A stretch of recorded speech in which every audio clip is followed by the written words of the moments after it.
just on that note, Yeah. you touched on something about how in, you know, ancient societies that someone who may be these days diagnosed with schizophrenia would have in those days been maybe the shaman of the village, Yeah. or whatever the case may be.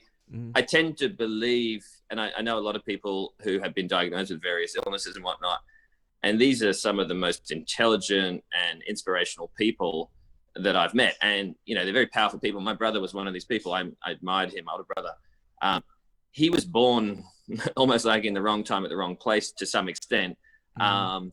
And other friends I know as well. I mean, these are, amazing people, but they're too much for the family dynamic. They're too much for maybe the situation they're in. And society is quite often templated. And if you don't fit in to that mold, you're made to be wrong.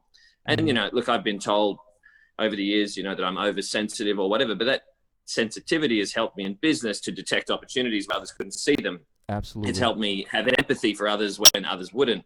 And so I have this belief that we're all there's nothing wrong with us to start with, and we're Mm. made to be wrong, and people try to fix us. And I think that's the thing that I hate the most in our society is that, and I've been guilty of it in the past. And, that's when we feel arrogant and entitled enough to tell someone else how to live their life.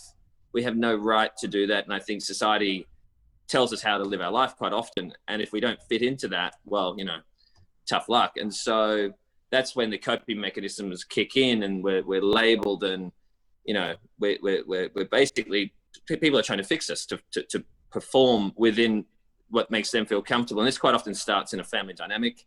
And, it's a complicated issue. And, having 4 kids myself, I'm very aware of how hard it is to, on one hand, encourage children to be their true self.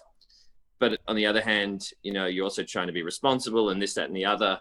And so it's a really interesting set of ideas. And I think that I'm going to enjoy exploring them more and talking to people about that, and seeing how we can help people by not making them wrong, not labeling them, and kind of stripping away a lot of this baggage that's been put on people to make them believe that there is something wrong with them. Because in actual Absolutely. fact, we're all okay at the end of the day. As long as we're not hurting other people or hurting ourselves, we're all okay.